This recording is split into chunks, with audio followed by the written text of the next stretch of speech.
Mauryan Empire.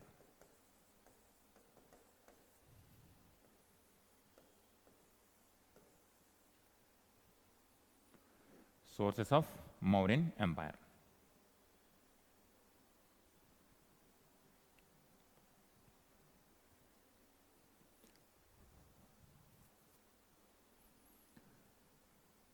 When it comes to sources, there are certain sources which are contemporary to Mauryan Empire. For example, when it comes to Mauryan Empire, different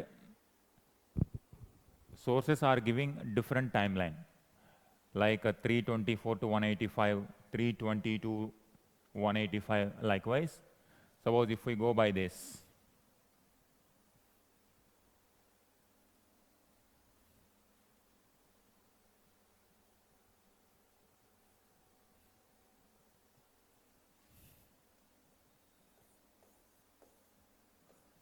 (321 to 185 BC). Some say 322, some 324. Only when it comes to ancient India, this is the major issue. Different historians interpret in a different way. That is why most of the time we used to write like 4th century BCE, 3rd century BCE, 2nd century BCE, likewise.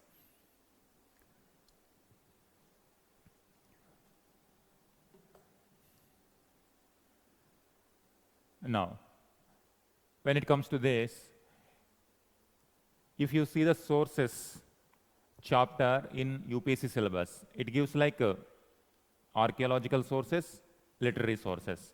Within literary, Indian sources as well as foreign sources. You give like types of sources.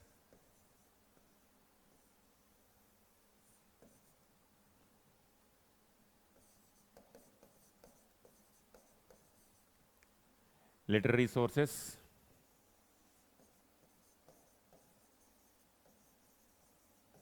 archaeological sources.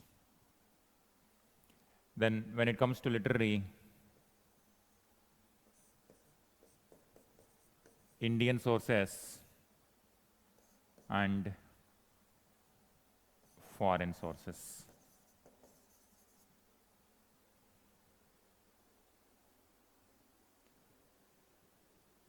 Indian sources and foreign sources. Now separately you draw India map, because to understand these sources, it is not that everything we got within this time period, because there are so many sources which were talking about the Mauryan period way much later. Just you draw this map, we will analyze.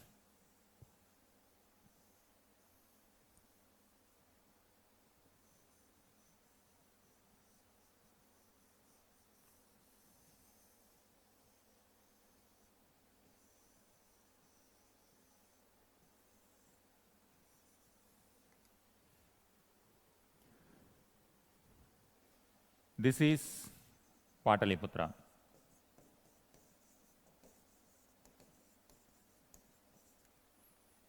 From here, Mauryan Empire spread. As it was spreading, now we are in 321 BC, let us. In 321 BC, what is happening? Buddhism, with respect to religion, Buddhism is there, Jainism is there. After 300 BC, some accounts are there which were talking about 321 BC, like Jainism. For example, during Chandragupta Maurya time period, in Jainism, there is a legend. We don't know whether it is actually happened or not, but Jainism sources, they used to highlight this fact. We are taking it as a historical account because there are some areas which named after Chandragupta. Do you remember at the end of his life, Chandragupta went to some place and he performed Sallekana, and he died according to the rituals accepted by Jainism. Which location? Any idea? Iron, Sanju Bharati. At the end of his life,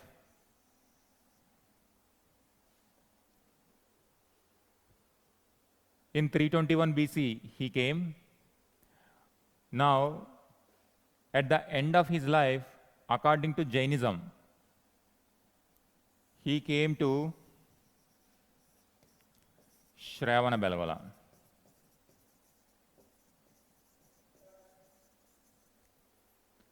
Shravana Belgola? Yes, Karnataka. Very good, Sanju. So here, he came here along with Bhadrabahu, and he performed Sallekana and he died. This story comes, now we are in 321 BC. But these details are coming from Jaina texts which were written in Gujarat.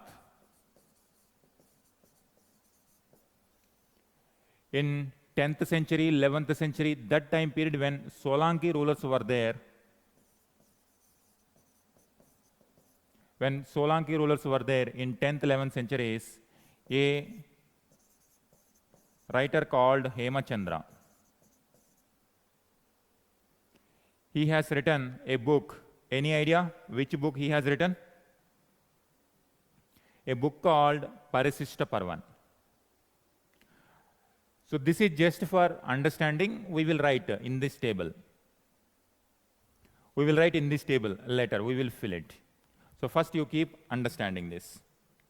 A book called Parisishta Parvan.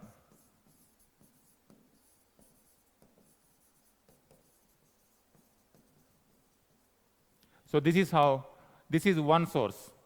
Because there is no single source to understand what happened during Mauryan time period. In different points of time, different people have mentioned about Mauryans.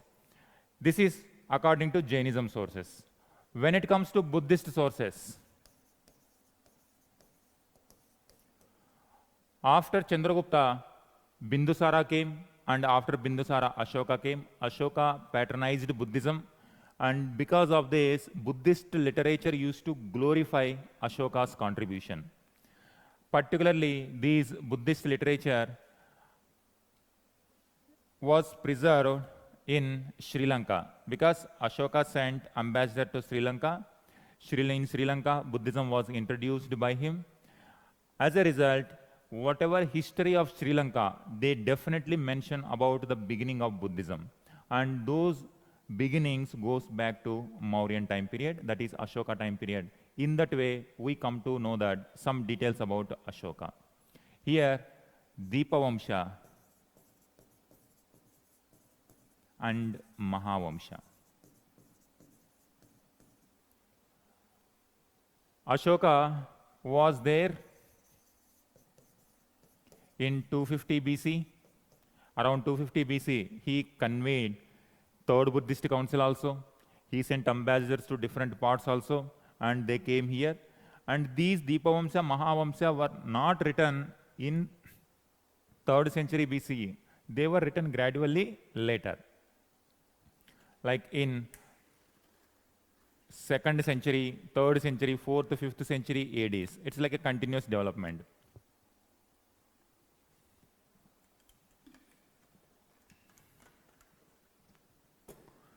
This is one source.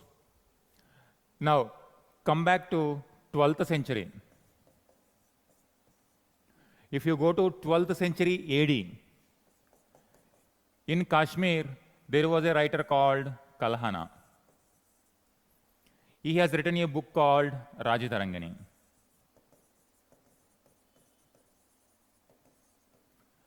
In his Rajatarangani, he used to trace the history of Kashmir since the beginning of the time. And while he is tracing, here he mentions about Mauryans. According to Rajatarangani, Srinagar, the foundations of Srinagar city was laid by Ashoka. In this way, from Kalhana's Rajatarangani, we get some details. Now you see this. In 10th, 11th centuries, when it comes to 12th centuries, and here 4th and 5th century AD, It is not a single time period. Now you can observe this as the time progress. After hundreds of years, something was written about Mauryan. So some text they glorify, some text we don't know exactly. Even these people after 400-500 years, what is truth, what is legend also, they also don't know. But they used to record. But that is the way, because there are no other sources for historians to reconstruct Mauryan history, we have to depend on them. And this is where the intellectual capability of historian will come into play, how they interpret, how they differentiate what could be the historic part and what could be the legendary part. Now, 300, now 200, after that, Shunga period will come. In post-Mauryan period, Buddhism spread in different parts, and in different parts, they started recording Buddhist sources like Jataka stories. And these Jataka stories were not written in a single year. It has timeline of hundreds of years. So Jataka stories, they also mention about these particular Mauryan. We have to know that during this time period, how socio-economic conditions were there. This is one source. Then during Chandragupta Maurya time period, yesterday we have seen that Chandragupta Maurya was supported by Kautilya. Kautilya has written Ardhashastra. So Kautilya has given how a state should be there. Kautilya has given Ardhashastra, and this is one important source to understand how polity, economy of Mauryan period. But there are so many limitations with respect to the time period of Ardhashastra. It itself is, whenever question comes, critically analyze the contents of Ardhashastra, then you have to think in this way. Because this Ardhashastra, it was not written during Mauryan time period. It was written so many years later, but some origin could be in Mauryan time period. When it comes to post-Mauryan, some additions will be there. And by Gupta time period, it reached a climax. But Ardhashastra has disappeared from our history, and only it surfaced in 20th century. In 1900s, in 1910s, it was surfaced. It was found somewhere here. Now you see this. Ardhashastra was originated from this location. And from there it spread into different parts. And one copy was identified, discovered from somewhere in Tamil Nadu. There was a very great library in Mysore during British time period. It reached there. And the accountant, the bookkeeper of Mysore library, he tried to translate it, what is that book. And it turns out to be one of the greatest treasure of Indian history. That is Ardhashastra. That is how Ardhashastra itself has story. It has multiple variations. And how do we know that it was written in different time periods means the kind of language, the kind of Sanskrit language it is using, it is very well matured language. So that shows that it definitely not in the Mauryan time period, but it must be somewhere in the later time period. But again, for example, Rig Veda and later Vedic literature was there. They were composing orally. They were not written during early Vedic time period itself. By the time they were written, the Sanskrit might have evolved, but ideas are 1500 BC ideas, but they were written much later. Similarly, Ardhashastra ideas might be belong to Mauryan time period, but they were written later. In this way, our sources have different complexities. As a historian, they have to differentiate what exactly was written during this time period, what is written later time period, but those who are writing later, still they are referring to Mauryan period. This is one source. During Gupta time period, there was one more source, an writer. Even the problem of this particular source also, whether he belonged to Gupta or post-Gupta, this also different historians, different way interpretation. There was a writer called Vishaka Datta, and he has written a book called Mudra Rakshasa. In this Mudra Rakshasa, he was writing this story in post-Gupta time period. But the story, the theme, the central theme of Mudra Rakshasa is how Kautilya helped Chandragupta Maurya in getting the throne of Pataliputra. This is one source. Now you see, there are some religious sources, there are some secular sources. When it comes to religion, Jainism sources are there, Buddhist sources are there. Even in Hinduism or Brahmanical sources also, Puranas are there.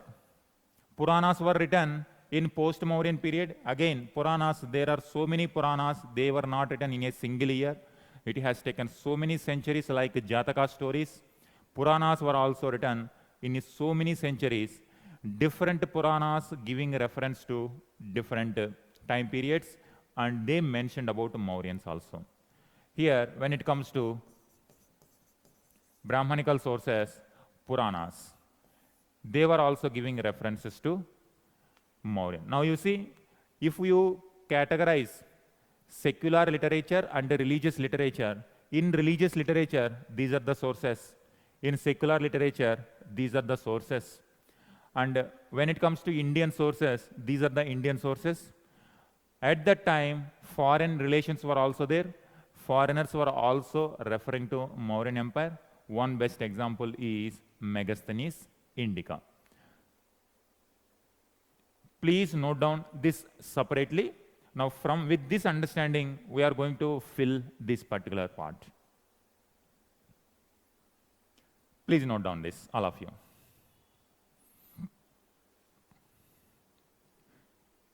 Yes, Sanju. Patanjali Mahabhashya also mentions, very good.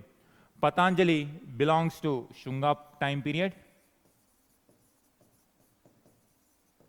and he has written a book called Mahabhashya. Mahabhashya was the commentary to which book? It was a commentary. Mahabhashya, it is a grammar commentary and a grammar, but that grammar belongs to Panini. Panini has written during which year? Around in which century? Panini's Ashtadhyayi. Around which century he has written? Recollect from this part, Takshila area and Gandhara region. Takshila University, Gandhara region. From this part, Panini Ashtadhyayi emerged. And this Ashtadhyayi, it reached different parts. By Shunga time period, it became popular.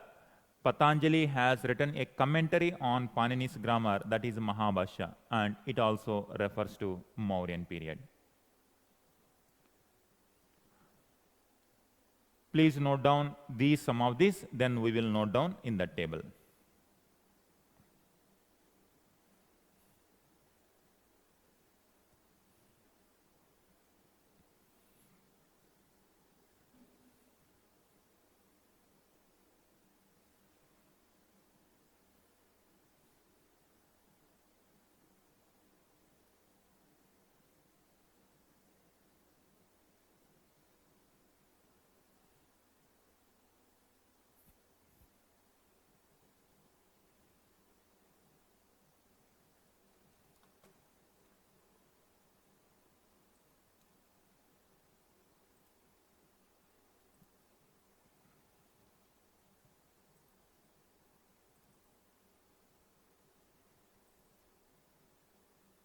And please let me know once it is done.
Done?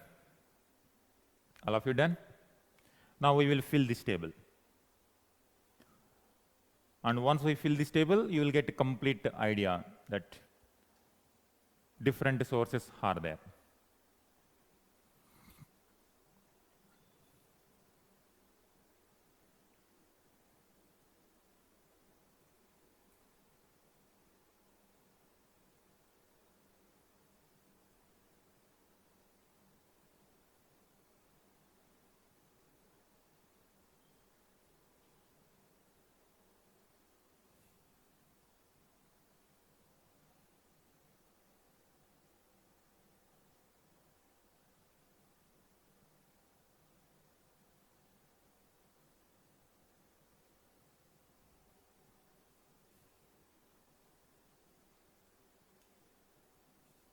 Sanju, Ayan, have you done? Okay, all right. Now come back to this. Indian sources, you give two ways.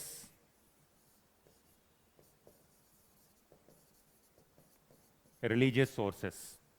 When it comes to religious,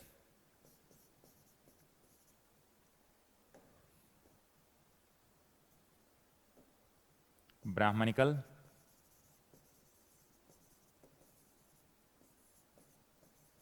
Buddhist, Jain sources, and in Brahmanical, Puranas. When it comes to Buddhist, here we will write this in foreign accounts.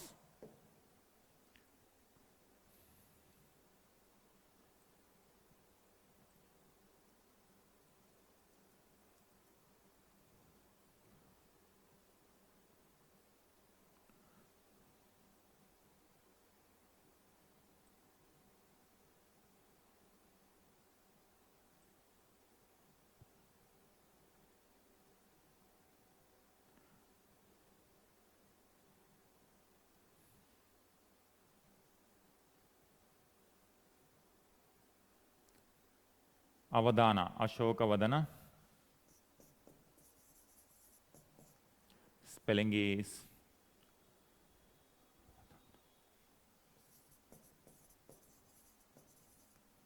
Avadana. And when it comes to Jatakas, in Jain sources, Hemachandra.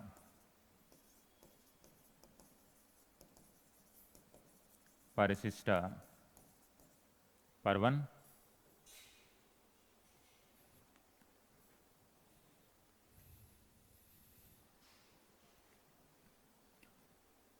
Brahmanical sources, Buddhist sources, Jain sources.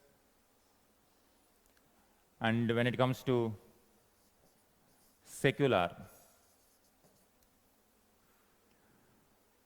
sources, Ardhashastra,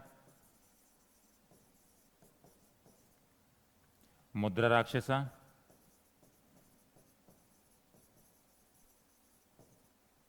and Rajatarangini.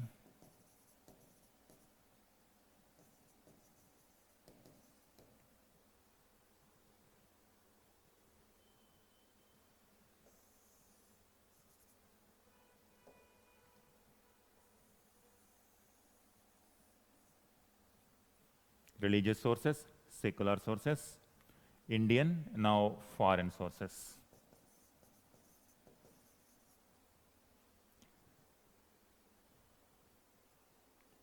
Foreign sources.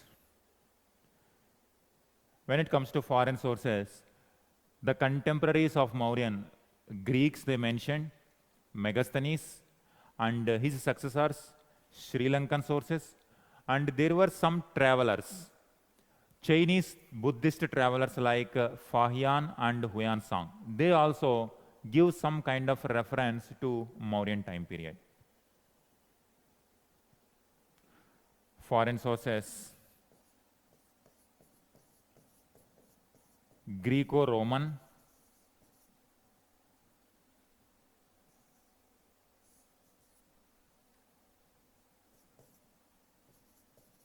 Greco-Roman, then Sri Lanka sources,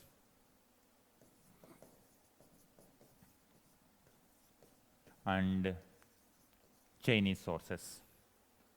Greco-Roman, Sri Lanka, and Chinese.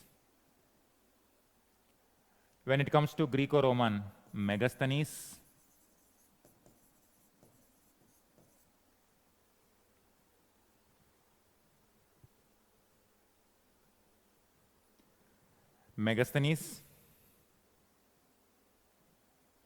then you note down below that Strabo, Aryan,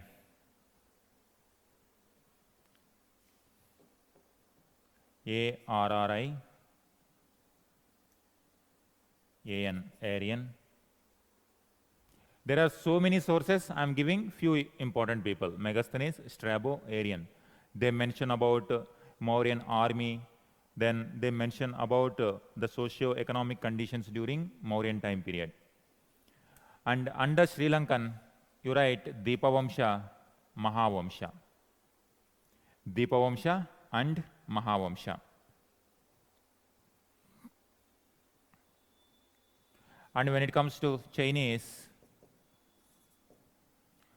Fahian,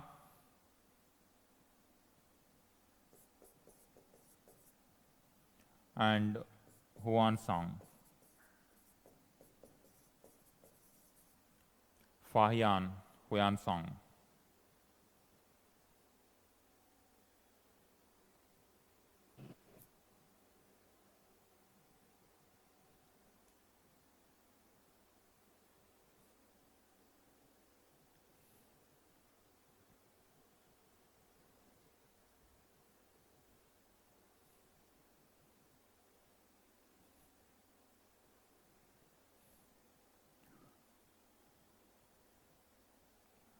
Now come to archaeological sources.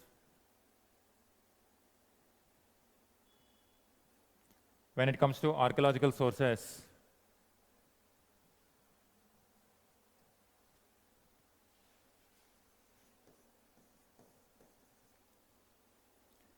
during Mauryan time period itself, we had some reference to Megasthenes used to mention that Pataliputra was having a huge fortifications, and this fortification have so many walls and also surrounded by a moat. Moat means water protection. When it comes to archaeological sources, when archaeologists started digging, looking for this kind of palace, was there any Mauryan palace? In a place called Kumrahar Palace, it gave the reference that there was a fortification when it comes to Mauryan time period. Kumrahar, it gave evidence of Mauryan palace. Then during Ashoka time period, Ashokan inscriptions,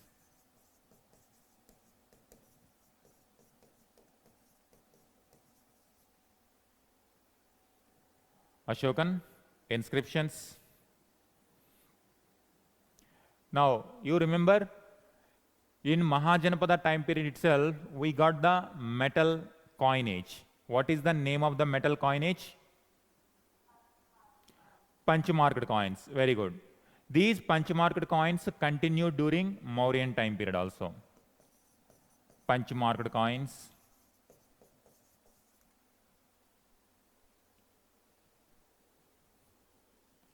Coinage. And when it comes to pottery, do you remember in Mahajanapada time period what type of pottery we reached? A polished pottery is visible from Mahajanapada time period onwards. That continued even during Mauryan time period also. A distinct pottery called NBPW,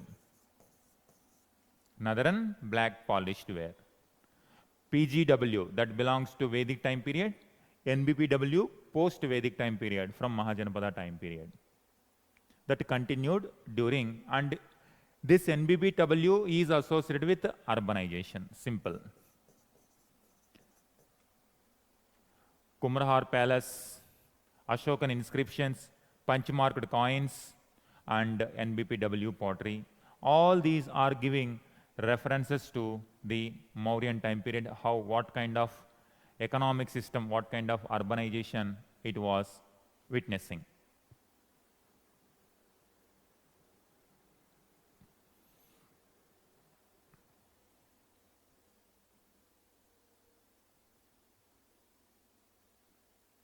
Now you can see, this is how our historians have to depend. If you want to talk about Mauryans, they have to look in all these sources. Without these sources, they cannot truly understand how Mauryan Empire was there. And also, each and every source will give different kind of interpretation. And this is what some are very contradictory to each other also, because they have their own biases. For example, Brahmanical text Puranas, they will not consider Mauryans as they won't glorify, they even degrade it. When it comes to Buddhist, they glorify it. In both ends, this is exaggeration. If you do not like some people, then historian cannot take the whatever description they have given literally. And if you like someone, if you glorify, it also doesn't mean the true history. That's how historians, it is a very challenging part for historians. And this kind of eulogy, this kind of some facts are hidden in the history, some facts are not at all there, but they were glorified. When it comes to the Indian historian sources, we have to face this challenge, and historians are trying to remove the legendary or mythical part from the historical part. This challenge we are going to get continuously when it comes to Samudragupta. Samudragupta, we know about Samudragupta from Harisena's composed Allahabad inscription. Allahabad inscription also, again, it is a eulogy, prashasti, exaggeration of the events, but we don't know how far it is true. Definitely conquest might be there, but how far they are. Same is the case with Harshavardhana Bhanabhatta. Harshavardhana was glorified in Bhanabhatta Harshacharita, but he was hiding some facts, his defeat in the hands of Pulakeshin too. That fact we will come to know from the Chalukyan side, Ravikirti Aihole inscription. A historian has to corroborate sources from different angles. Brahmanical sources, Puranas will give socio-economic condition. To that extent, they have to depend on it. Ashokavadana and Jatakas, they give to some extent life of Mauryan time period, and some history of Ashoka they have to take from there. Hemachandra, Parishishta Parvan, it gives details about Chandragupta Maurya, we have to take to that extent. Likewise, it is like different dots. Historians have to connect all these dots, and then we are able to study Mauryan Empire in a systematic way. This is the sources, all right?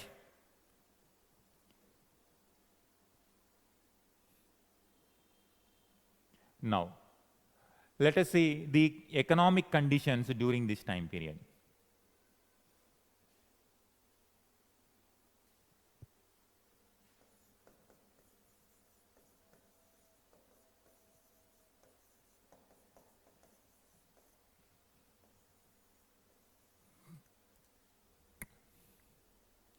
We'll broadly understand the economic conditions, then we will go polity.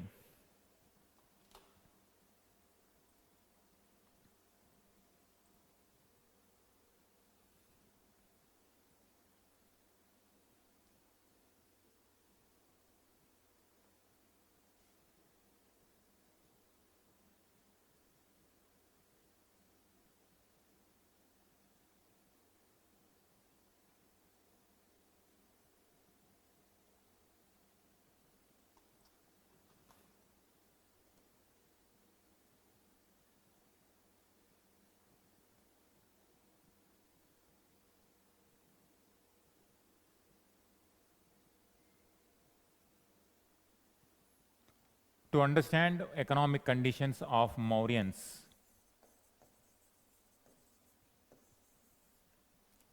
we need to trace.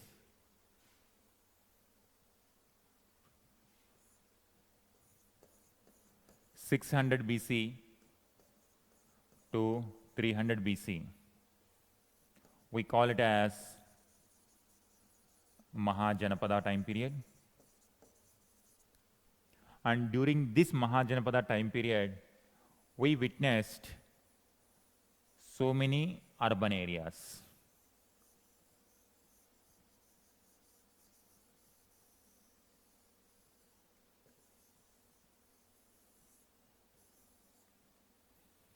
This is the time period of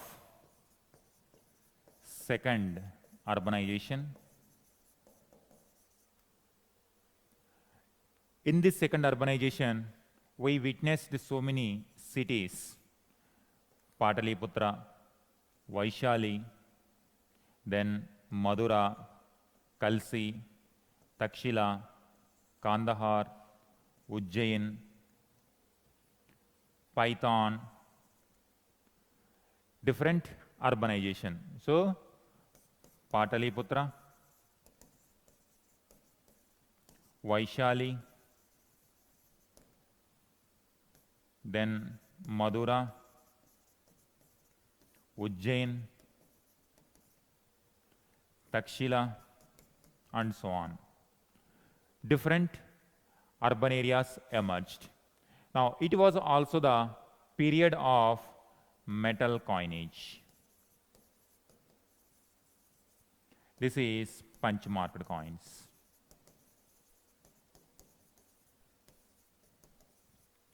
Different urban areas emerged, coinage system emerged.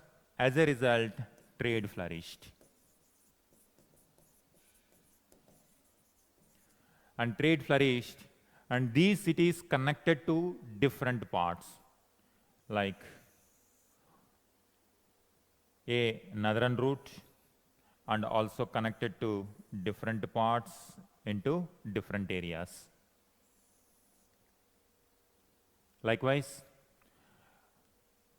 gradually, two types of roads developed in Indian subcontinent. They are called, one is Uttarapada and Dakshinpada. So transportation system emerged.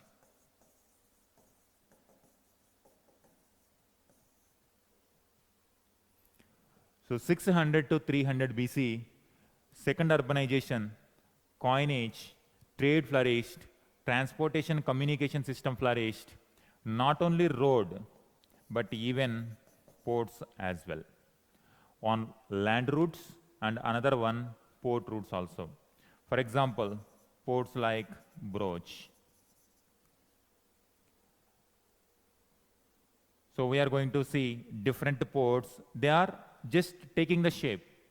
By Mauryan and post-Mauryan time period, all these infrastructure is going to reach to the higher levels. That is why by post-Mauryan time period, Indian subcontinent was able to trade with the Roman Empire this side, Chinese this side, Southeast Asia this side. By Mauryan time period itself, we have the connectivity. It is like, you just think like a Harappan, mature Harappan time period. If you consider mature Harappan, all the communication systems did not evolve suddenly. During early Harappan time period itself, the transportation network emerged, ports started emerging, urbanization, proto-urban areas emerged. By mature Harappan stage, all these networks became very strong. Same is the case with Mahajanapada time period. Later Vedic time period, they were just emerging, and Mahajanapada time period, they progressed. By Mauryan time period, they reached almost at higher levels. By post-Mauryan time period, they will reach almost climax. It is a continuous process. It is by Gupta time period, some more new areas, urban areas will come. And by Delhi Sultanate time period, some more urban areas. And by today, we are seeing a different kind of urbanization. This is, and the population was also growing. For example, Pataliputra. It is estimated that the Mauryan army was around 6,50,000. If 10% of the population is recruited as army, that means 65 lakh population. Pataliputra as a city, just as a city, 65 or 65 lakh in the entire Mauryan Empire. So this is how Mauryan Empire population is considered. So this is how different cities like 30,000 people, 40,000 people like that, by Mauryan time period, you can consider this population of Mauryans. Mauryan Empire, around 65 lakh in entire empire. So this is how they estimated population. Population is growing, urban areas are growing, trade is growing, metal economy, second urbanization. This is how before the emergence of Mauryan Empire.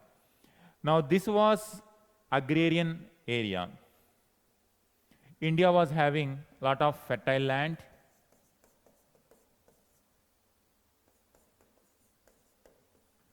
This urbanization is not a sudden event. It was based on the agriculture. Gangetic Valley. This Gangetic Valley is known for fertile soil. And this fertile soil was giving more productivity. And this productivity helped more taxation and more wealth creation. And this agriculture helped industrial activities, different artisan activities. And this agriculture base with these industrial activities, with punch-marked coins, more transactions and more trade flourished. This trade is internal trade as well as external trade.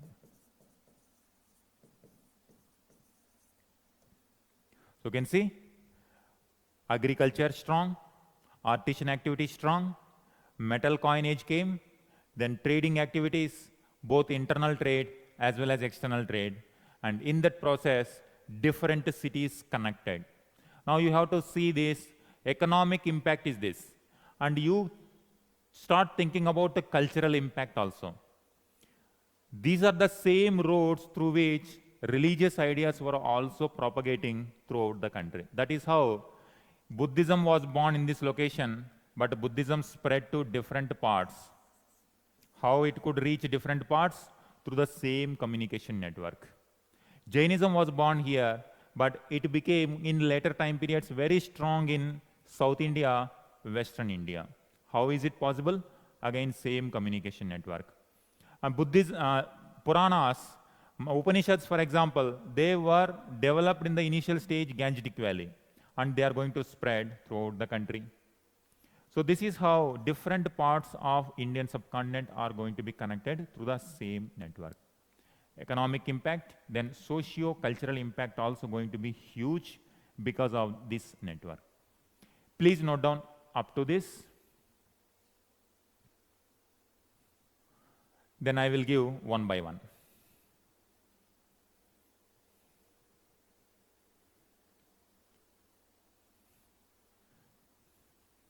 This is ground one. This is at the ground level in Mauryan Empire. This is what happening. Now, Mauryan state administration is going to control each and every activity.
Please let me know if it is done.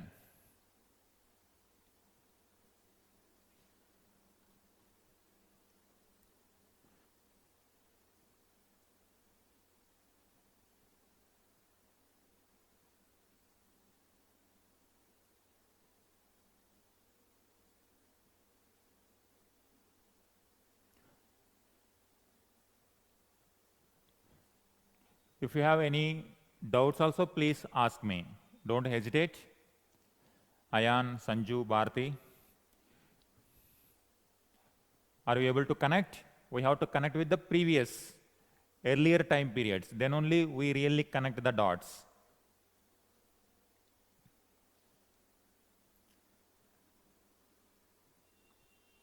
So our history is like a single story only. Economic history means just history since ancient time. That means now you just remember Paleolithic, hunting and gathering. When Mesolithic time period comes, beginning of domestication of animals and plants. Neolithic, agriculture first time emerged. Then by the time Chalcolithic comes, this agriculture practices increased further. Mature Harappan stage, they reached from agrarian base to the trading base. But it doesn't mean agriculture ended. Then after the decline of Harappans, early Vedic people came, agriculture, pastoralism. Later Vedic time period, agriculture dominant. Then Mahajanapada time period, along with agriculture, trading activities. By Mauryan time period, now they are going to extend this agriculture to many parts, extend these trading activities to different parts with the state intervention. This is the unique feature of Mauryan, with the state intervention. For the first time in our history, we are going to see the references that state is directly going to involve in the economic activities. In modern time period, we have two types of economic systems. During Cold War, do you remember? The Cold War was between two blocks. One block is represented by what is the ideology, and the second block represented by other ideology. What are those ideologies during Cold War? Capitalist and communist. In capitalism, state should not intervene in economic activities. When it comes to communism, state involve in every economic activity. State control everything. When it comes to India, what type of economic model we followed after independence? So it is neither pure capitalist economy nor pure communist economy. Mixed economy we followed, middle path. We have taken good elements from capitalism, good elements from communism, and we followed our independent mixed economy. We were not part of either communist bloc or capitalist bloc. In Mauryan time period itself, we are going to see similar kind of model. It is going to intervene in the economic activities, but at the same time, private property, private entrepreneurship is also going on, and state control is also going on side by side. Arthashastra is the main source to understand how these economic activities are controlled by the state. This you write. And you write this also. Then I will give you few points, then you keep writing. Because in economy, now we are going to, step by step we'll go. Agriculture, what is the condition?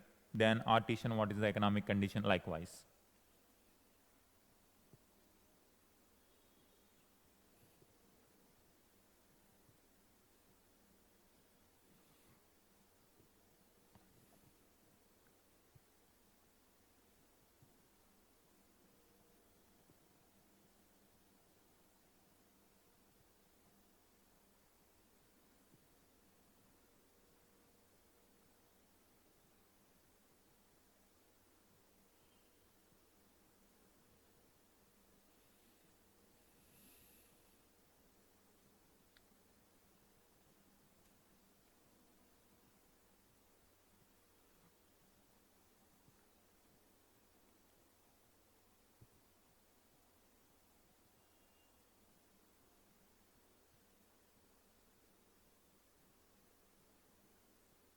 And after making a note of this, Please let me know, then I will give you a few points.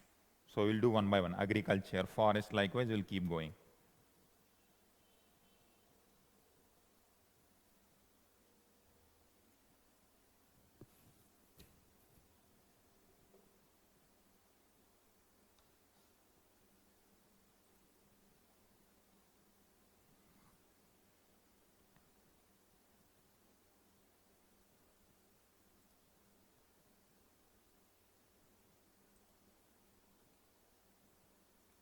Done? All right.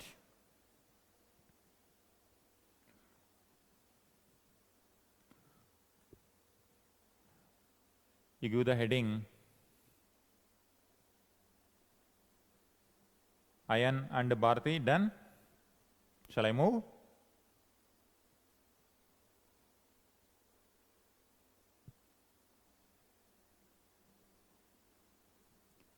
Yes. Now you give economic activities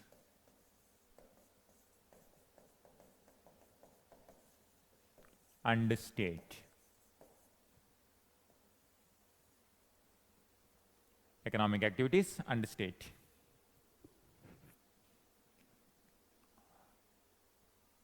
First one, agriculture.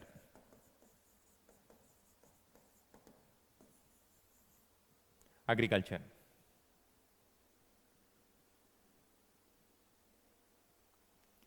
The Indian economy. Now you see this. We are going to see for the first time Pan-India empire and Indian economy. We are going to write these terms like, so the unique Indian culture, unique Indian economic system, unique Indian political system is emerging. First time in our Indian history. Note down this. The Indian economy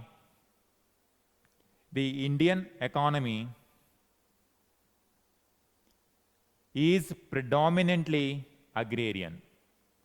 Now almost this description suits even today also in 21st century. We are in 3rd century BCE, but this description suits even 21st century also.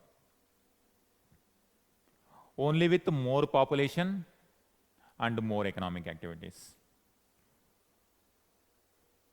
The Indian economy was predominantly agrarian. Predominantly agrarian, full stop. More lands were brought under cultivation. More lands were brought under cultivation.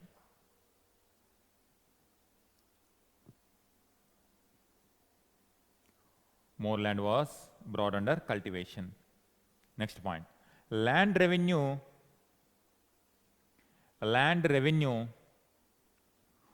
was the major source of income for the state. Land revenue was the major source of income for the state.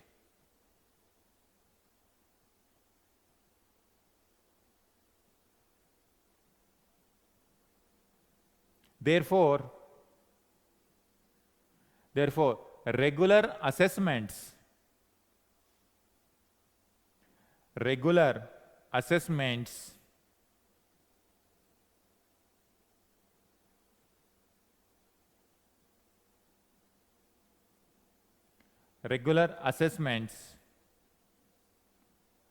and efficient revenue collection mechanisms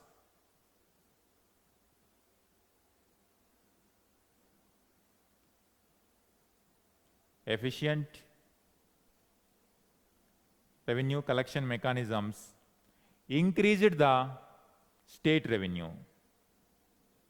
Increased state revenues.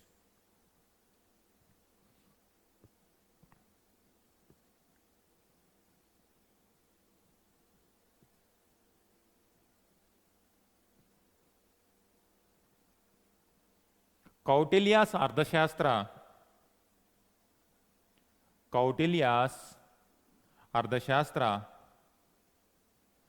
refers to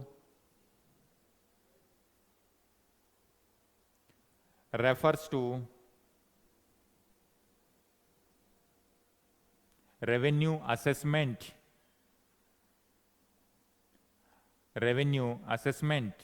and tax collection methods.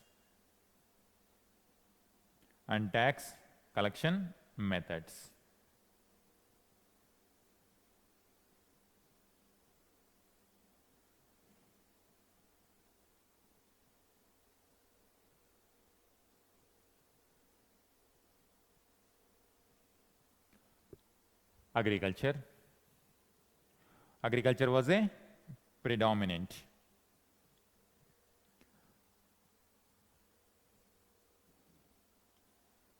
Forest, next point. In order to increase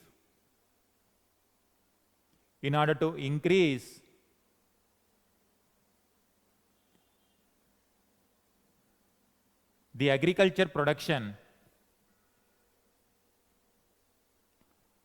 forest lands were cleared.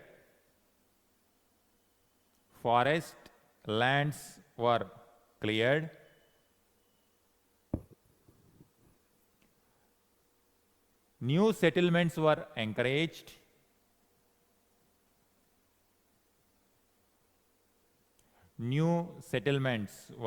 encouraged.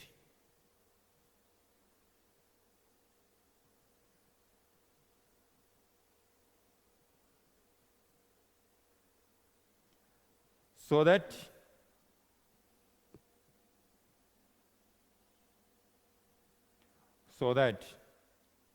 state gets more income.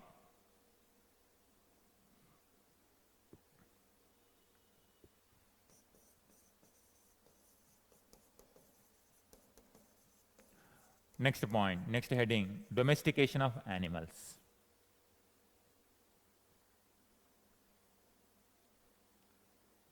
Domestication of animals. Villages maintained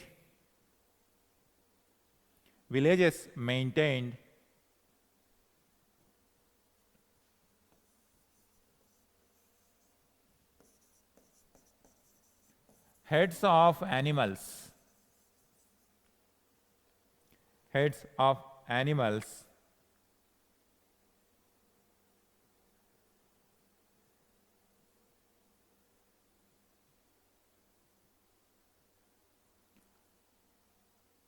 and state got income even from this profession as well. State got income even from this profession as well.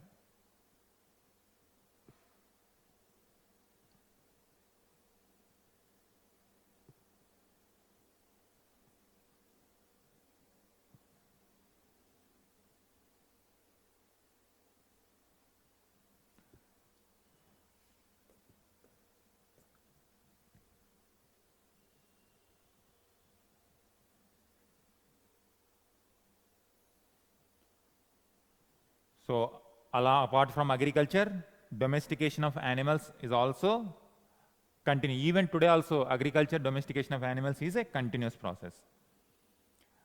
Next one, private ownership of land.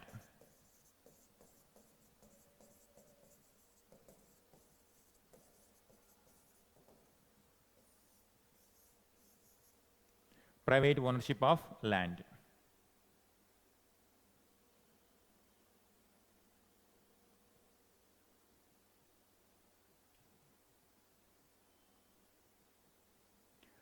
Private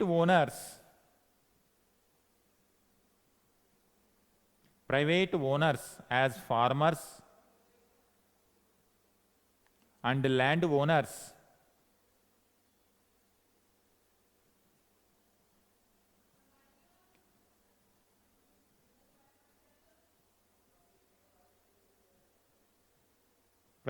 as farmers and land owners cultivated the land and paid taxes to the state.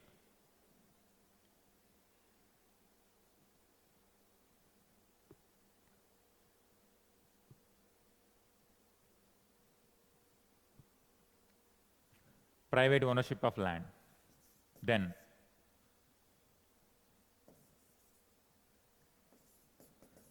state ownership of land.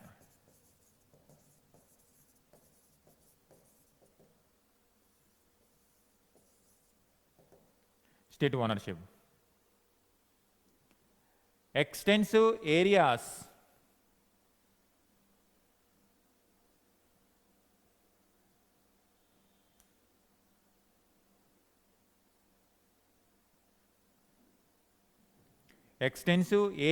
of wasteland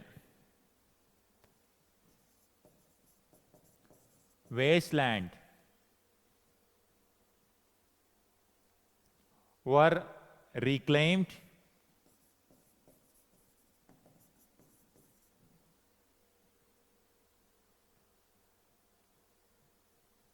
and cultivation encouraged in this land. Cultivation encouraged in this land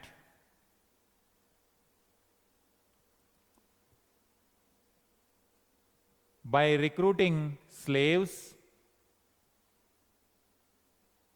and Shudras. So Shudras and slaves were utilized as laborers in utilizing the wasteland. And this wasteland belongs to the state. State was getting income from this. They were called crown lands. Crown lands or Sita lands.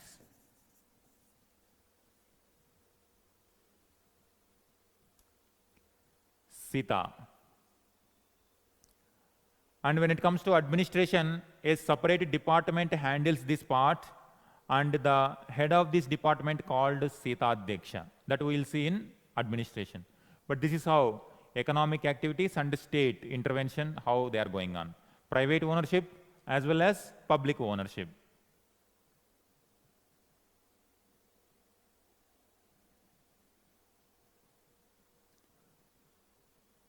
State ownership of land. Next, just below this, state ownership of land only, just a few points we write about Shudras and slaves. In Sita lands,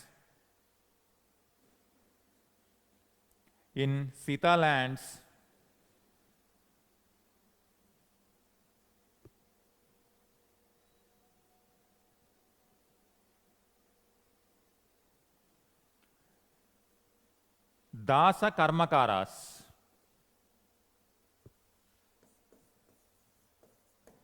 Dasa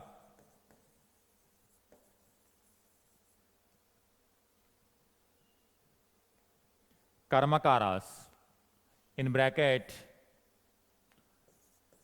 slaves and hired laborers. Slaves and hired laborers, Dasa Karmakaras, were used for cultivating the lands. For instance, one example,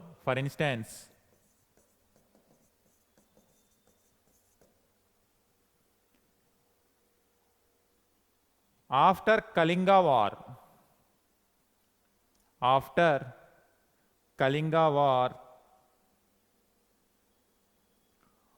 1,50,000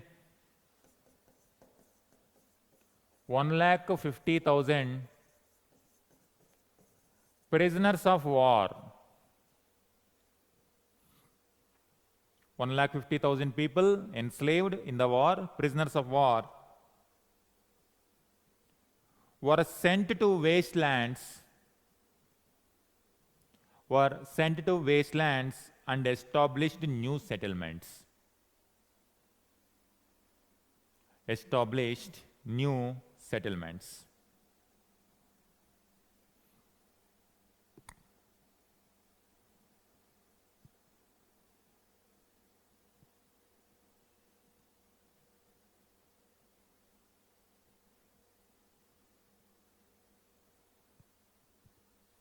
Next you give taxes on land.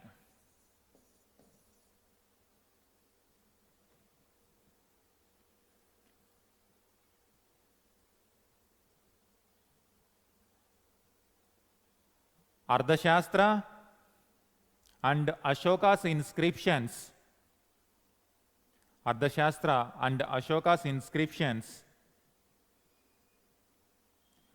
provide the land taxes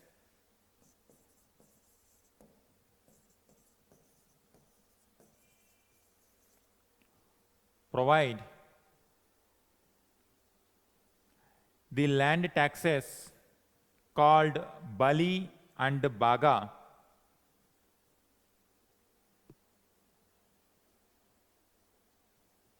as two major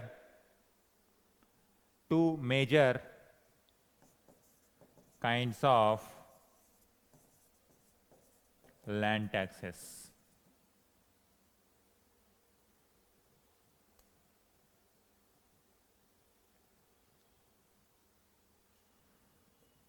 Forced labor called Vishti. So these are various types: Bali, Baga, Vishti. Forced labor called Vishti was also paid by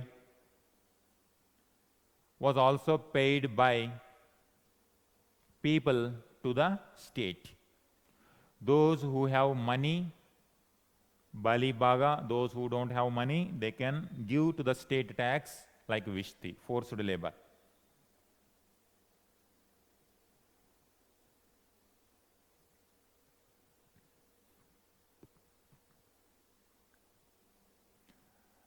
Next, irrigation facilities.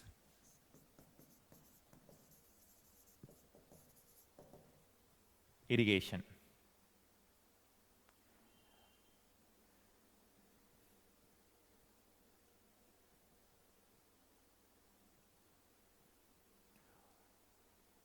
When it comes to irrigation, do you remember,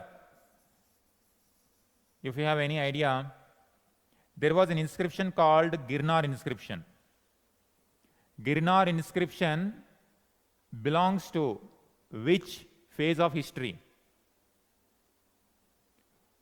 It is associated with which ruler? Any idea? No issue. It is a place, Girnar, and here you remember in Harappan time period also, this area is known for water management, Dholavira, water management.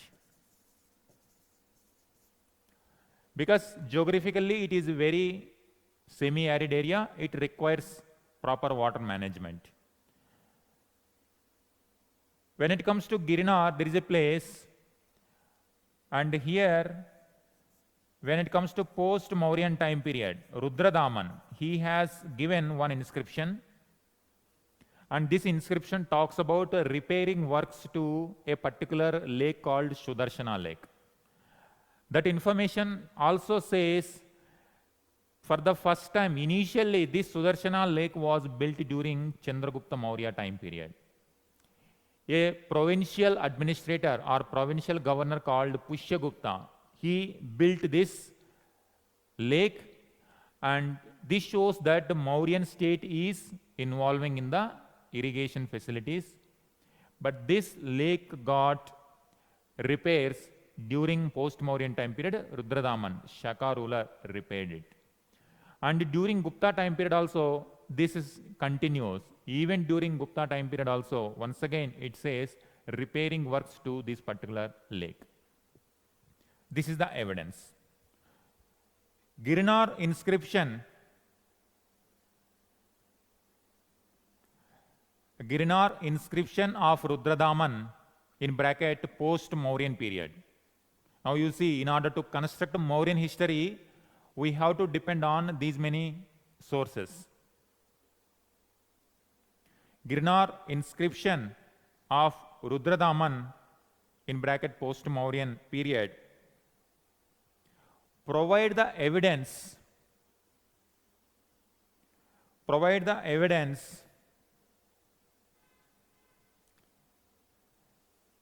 that one of Chandragupta's governors called Pushyagupta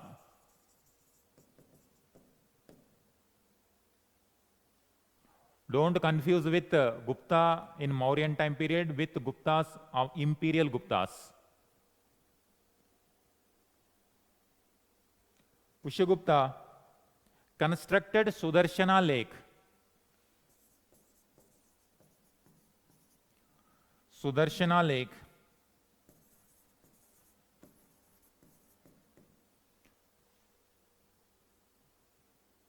constructed Sudarshana Lake to supply water for the region. To supply water for the region. It shows state was involving in irrigation activities.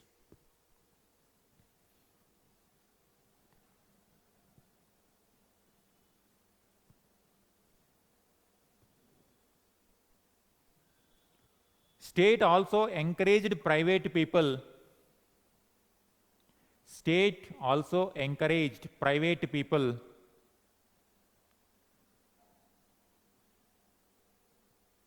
to enhance irrigation facilities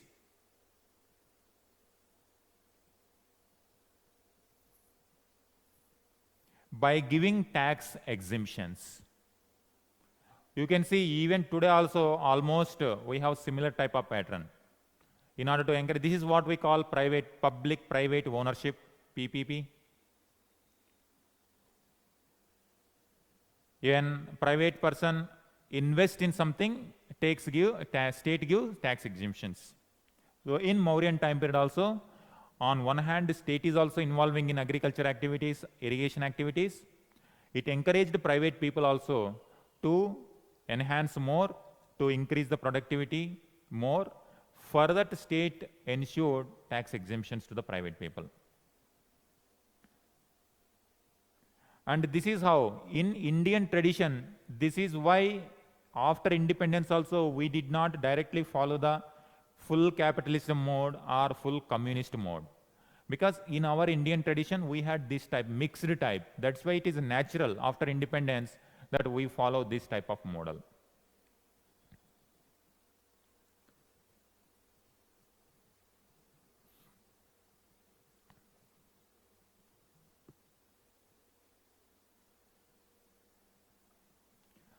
Next, irrigation encouraged. If everything goes well, agriculture gives more productivity, state get more revenue. Suppose even today also, agriculture is one of the major issues in our Indian economy. Still, at least nearly 50% of Indian population is still depending on agriculture as the main source. But due to vagaries of the nature, due to droughts, famines, or due to cyclones, or due to lack of rainfall, anytime agriculture gets affected. During that time period, what we do, in present circumstances, loan waiver. It is very common practice in Indian polity that loan waiver to the farming community. So whenever famines are, nowadays no famines, but whenever drought comes or whenever productivity goes down due to lack of rains, state waive the loans. In Mauryan time period also, state involved in the relief measures during famines. We get references to this particular famine relief measure. Measures during famines, you give the next heading. Famines or measures during famines.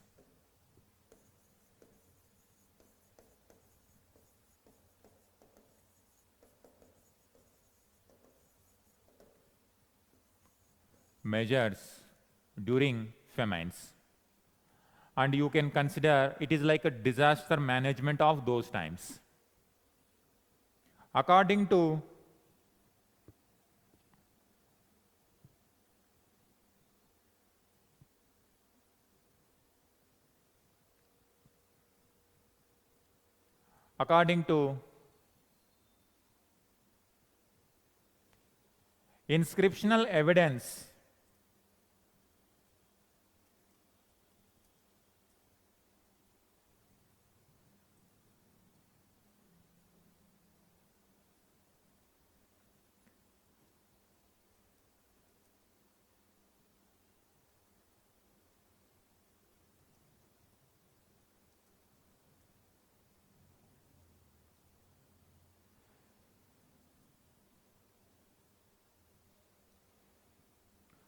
Inscriptional evidence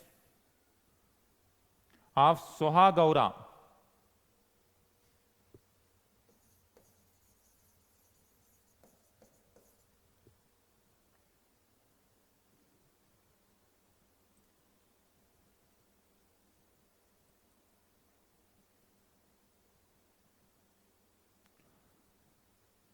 Soha Gaura, copper plate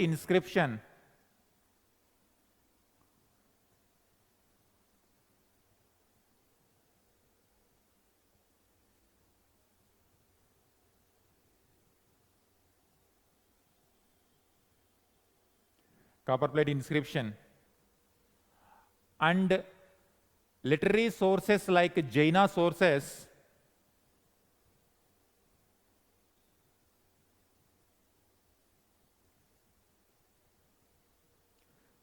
sources gives the evidence of famines during Mauryan time period.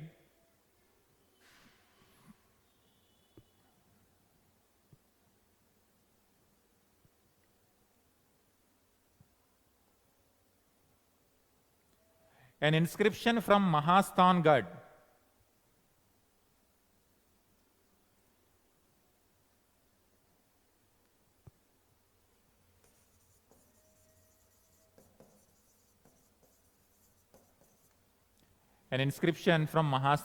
This is in Bangladesh now.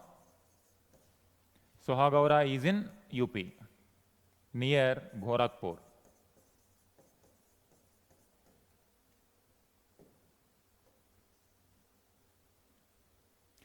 Bangladesh.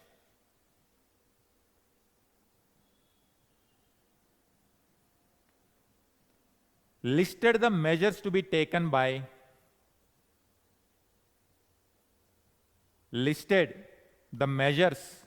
taken by the state during famines.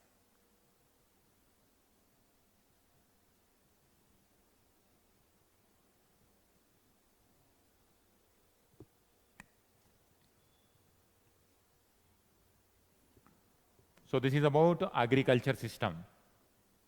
Agriculture is main profession. Wastelands were reclaimed, forest lands were cleared, private lands were there, as well as state ownership. Wherever taxes are possible, that Bali, Bhaga was taken. When in the form of labor also, Vishti was taken. And you give the last point. Taxation, tax on land, tax on agriculture.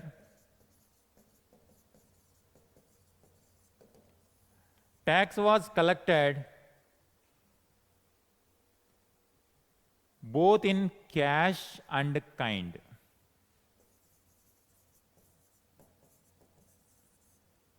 Kind means crop and cash means punch marked coins.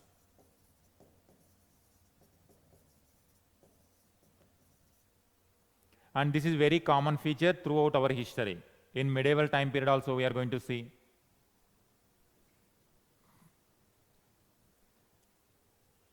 When it comes to British time period also we are going to see that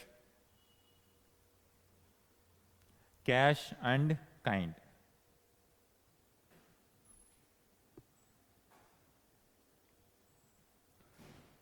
This is about agriculture.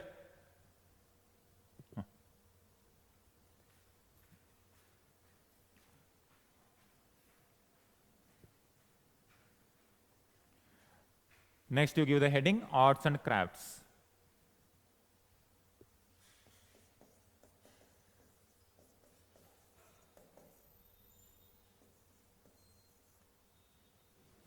arts and crafts.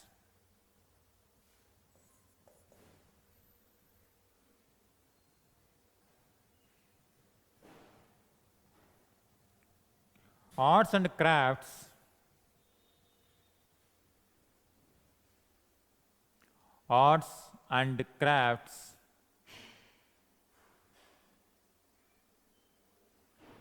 another major economic activity. Another major economic activity during Mauryan time period.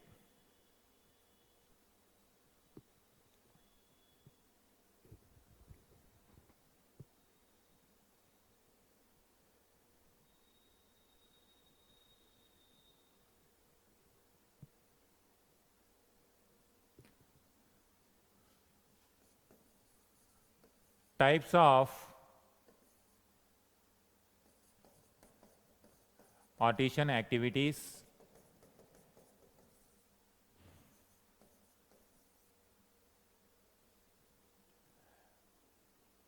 Now, when it comes to early Vedic time period, Rig Vedic time period, we have pastoral economy, agriculture limited, artisan activities are also limited. By post or in later Vedic time period, we got more and more artisan activities.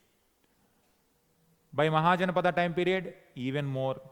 And by Mauryan time period, we are going to see almost different types of artisan activities.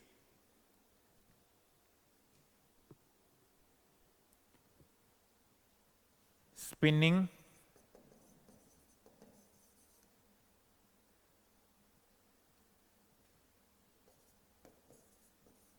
weaving,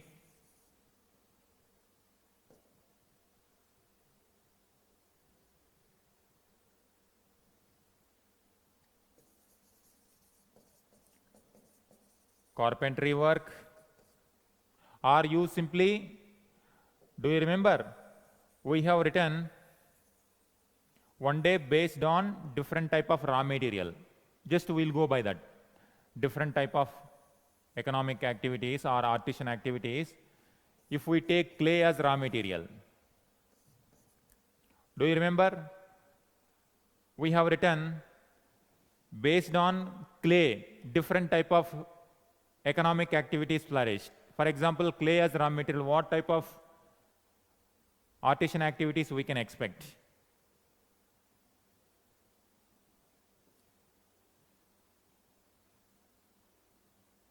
Clay. If you take clay, pottery making, brick making,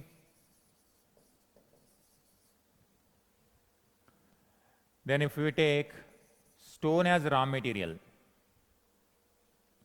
then stone, building activities, and during Mauryan Ashoka time period,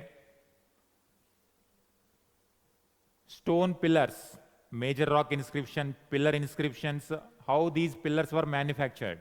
Because stone craft is reaching at a very advanced stage. That is why those stones are those pillars which manufactured in 3000 BC. That means 2300 years earlier. Still, the polished, the glossy nature of stone or the pillar is visible. How is it possible? That is the kind of quality by Mauryan time period it reached. Building activities, pillars, in bracket you give chunar, manufacturing site, Ashokan pillars. Then various sculptures. We are going to see in art and culture that Didarganj Ekshini, some of the sculptural activities during Mauryan time period. If you take clay as raw material, pottery making, NBPW, Nadaran black polished ware,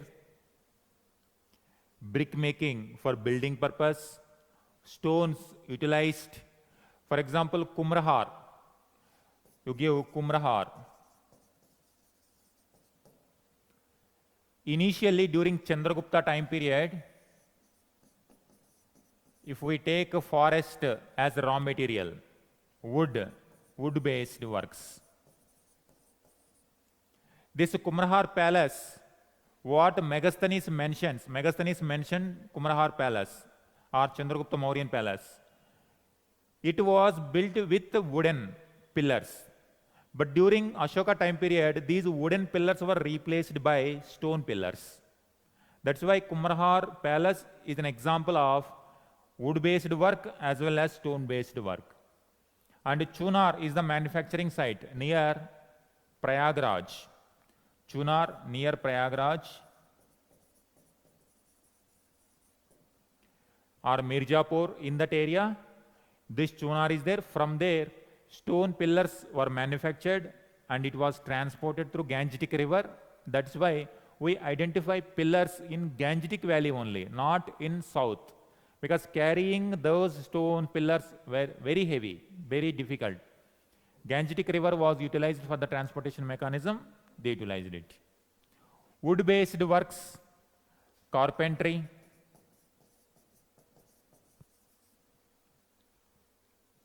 military equipment,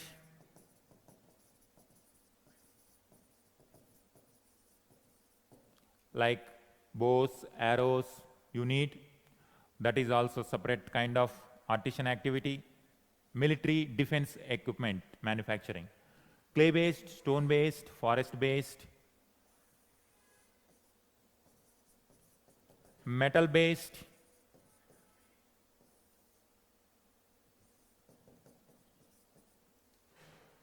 silver, copper, gold, silver punch-marked coins, copper punch-marked coins, gold ornaments, metallurgy.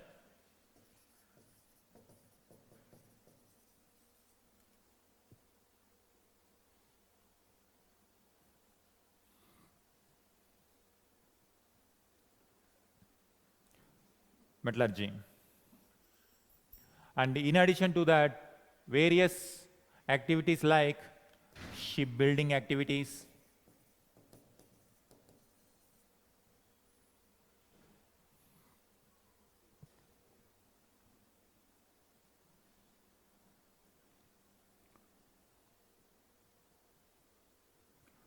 then animal-based. If we take animal-based,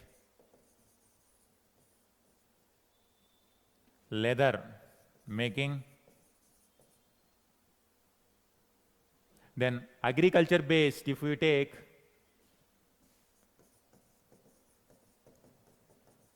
food processing,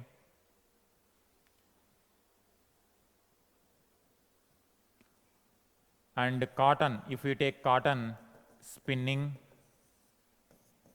weaving, all these, you can n number of artisan activities. Now state is going to involve in these.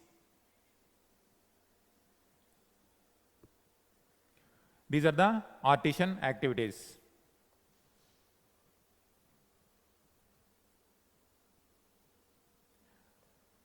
And pottery making people, they used to create their own guild, one group, corporate group, that was called guild. Particularly, this guild system is going to evolve to mature level in post-Mauryan period. We will study guilds separately in post-Mauryan period. But that institution, in Mahajanapada time period itself, the guild institution is emerging. Now, Mauryan time period, some more maturity. By post-Mauryan period, we see very high level of organization.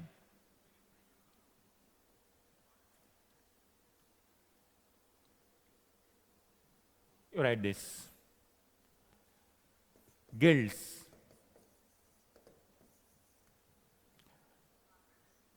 Different type of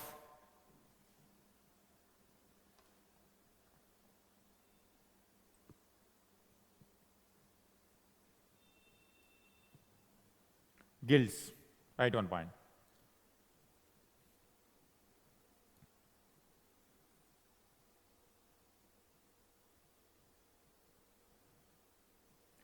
Different type of organizations emerged. Different type of organizations emerged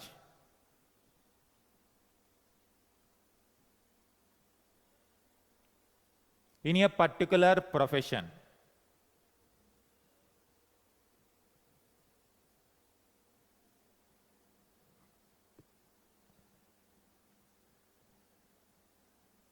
These associations were called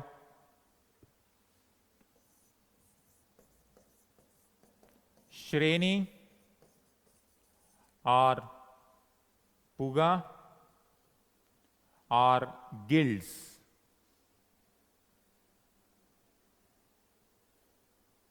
Or guilds.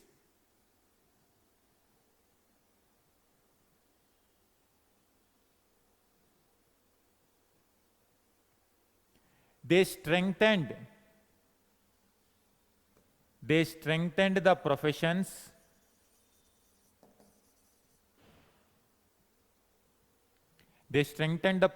by imparting training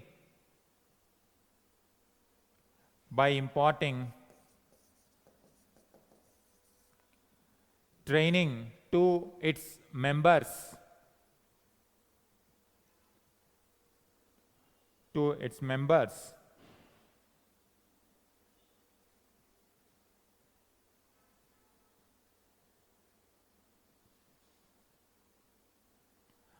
and expanding their market base. So it's like even today also some corporations, you can start a company. That company will have a specific type of work. All the people of that company will work towards that goal. That company will provide training to the people, and also they aim to enhance their market base. So same is the case in ancient times. These guilds or shrenis we are going to see.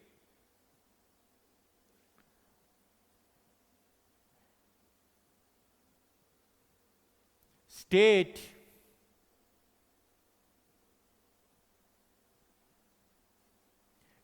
also encouraged guilds. State also encouraged guilds to enhance the manufacturing base of the empire. Enhance manufacturing base of the empire.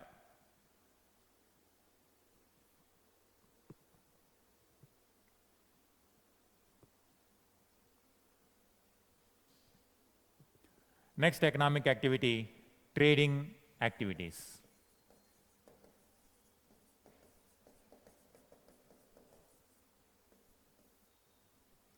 Trading activities. So you can see like even present today also, central government and state government try to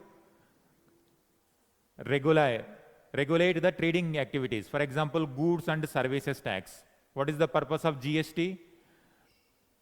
GST will smoothen the flow of goods and services across the India with a smooth flow, so that customer will get the benefit and manufacturer will get the huge market, pan-India market. Same is the case with the trading activities in those times also. The sale of goods and services,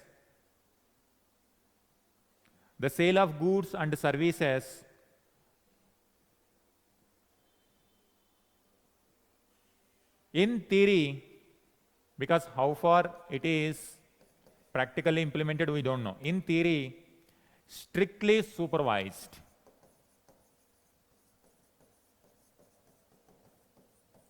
Strictly supervised.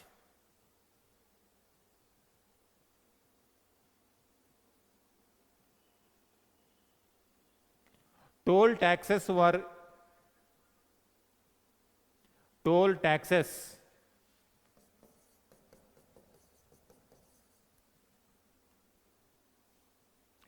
collected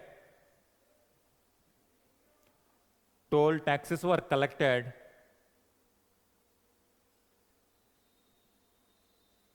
on the movement of the goods. On the movement of the goods.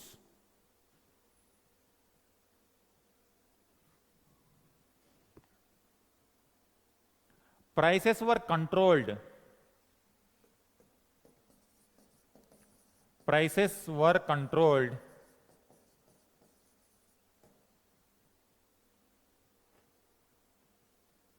to prevent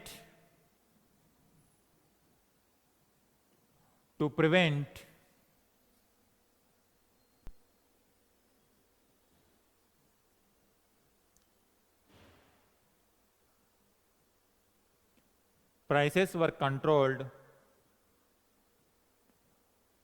to prevent inflation. So you can use the modern terminology. In Mauryan time period itself, the similar kind of whatever we are still following in 21st century, in 3rd century BC itself, Mauryan Empire, at least in theory, they had this kind of idea. Inflation. Tax evasion was strictly punished. Tax evasion was strictly punished according to Megasthenes.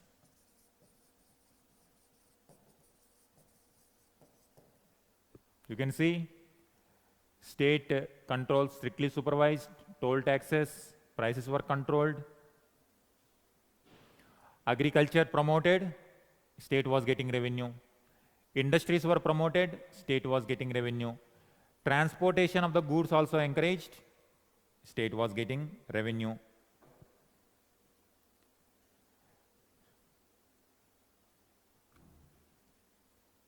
Trading activities.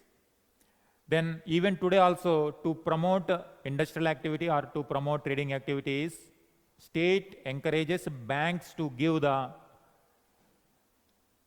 loans to the public. Similarly, in those times also, money lending activity was common practice and money lending activities were also encouraged. Next, you give money lending.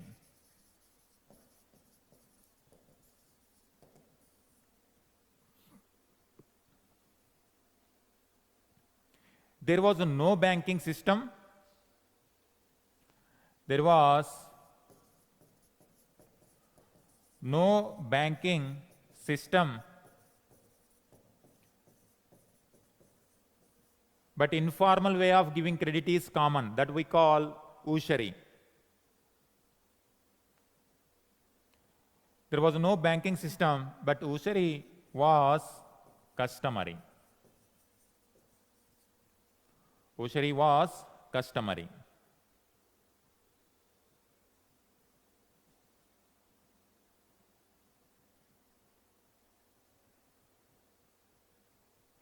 People borrowed money on interest.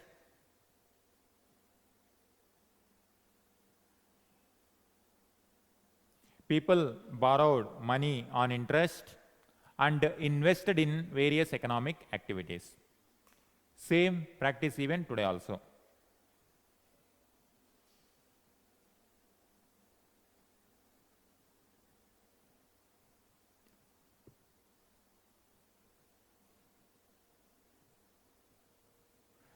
Some risky professions like sea voyages.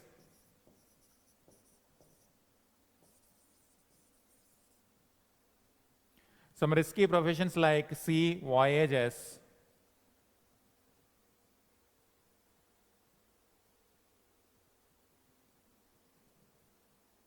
were given loans at very high interest rate. If the profession is less risky, less interest rate. If profession is more risky, high interest rate. Even today also is the same.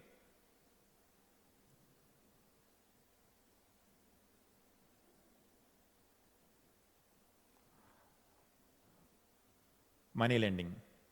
Then you give currency. Punch-marked silver coins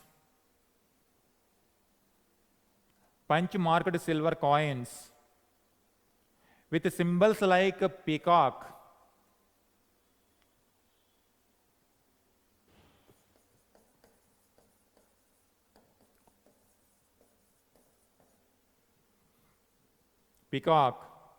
and crescented hill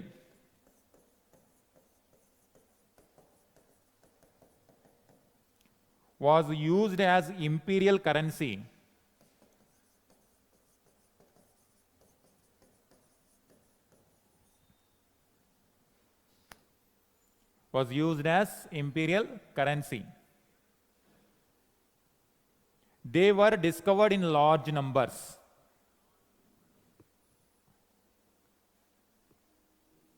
They were discovered in large numbers. So silver, punch marked coins, imperial currency. Next, copper coins were also used for the economic transactions.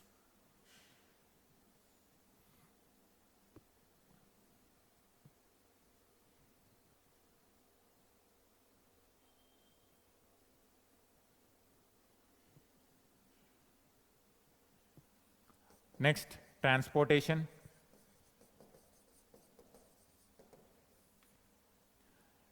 Rivers like Ganga, Son, Gandak, Pataliputra. Pataliputra could be connected with these rivers.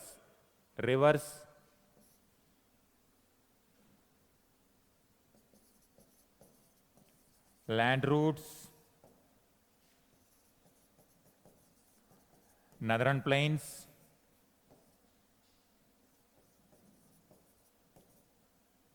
South India,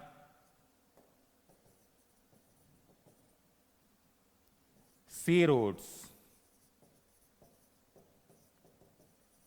East Coast, West Coast. And even today also we use same thing. And on top of it, today we got aeroplanes, metro, train, railways and aeroplanes. We get airways and railways. Those two additions will come in the modern India. But at this time, rivers, land route and sea route. Bullock carts, horses, ships were the transportation mechanisms.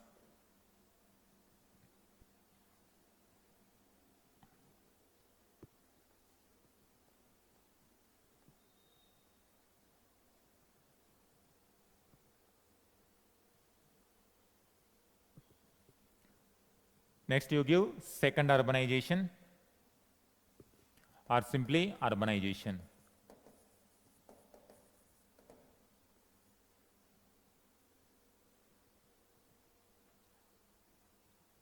By Mauryan period, so many urban areas emerged.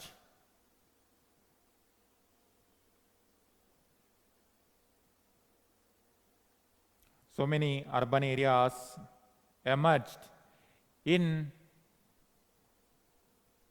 Indian subcontinent.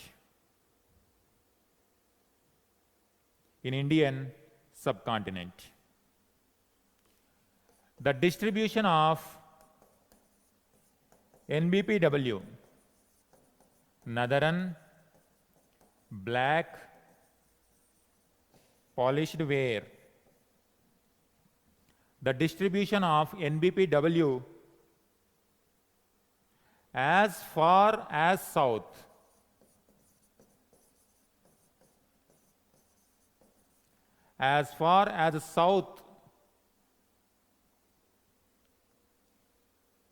is an indication of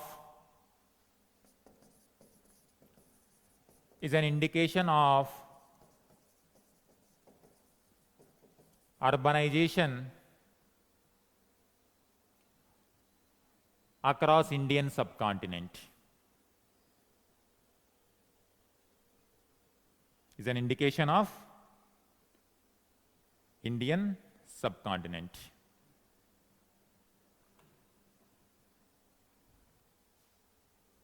Towns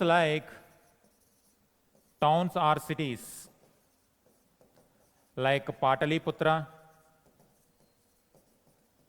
Vaishali, Takshila, Madura, Ujjain, Python were connected with the transportation system, were connected with well transportation system.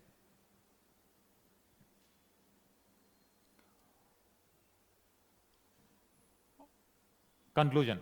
All these facilities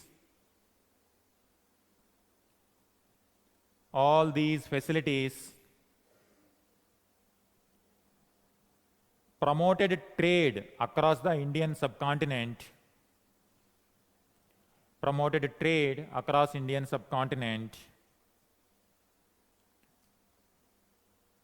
and provided more revenues for the state.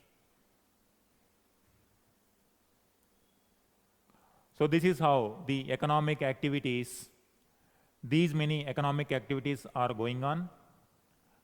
Agriculture is very predominant. Artisan activities are getting stronger. Communication networks are being built. Everywhere wealth is getting generated. Now it is very natural that the state is trying to get as much revenue as possible.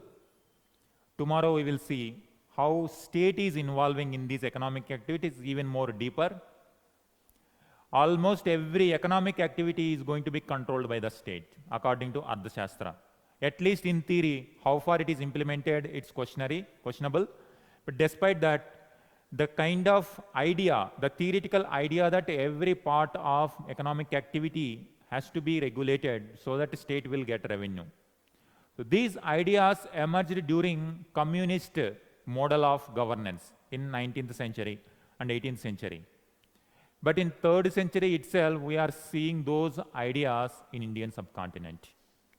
That is why even Karl Marx also used to take Asiatic mode of production. He used to take the example from the Asiatic mode of production. He used to use this term because he used to see some kind of state involvement in the economic activities. Later that became very close to communist ideology.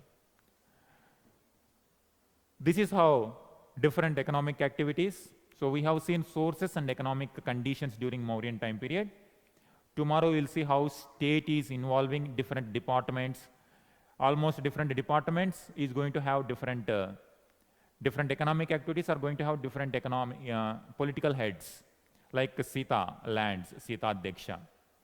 For toll collection, one head of the department. Agriculture, different department. Slave department. Likewise, different departments are going to emerge. Polity, administration, tomorrow we'll see in detail. And society we'll see art and architecture. Then we will end. So within 2 or 3 days, we will end Mauryan history. All right, Sanju and Bharati, clear? So we are just continuing the story from Mahajanapadas. Our history is like a continuation from the previous, and some more additions will come in different periods.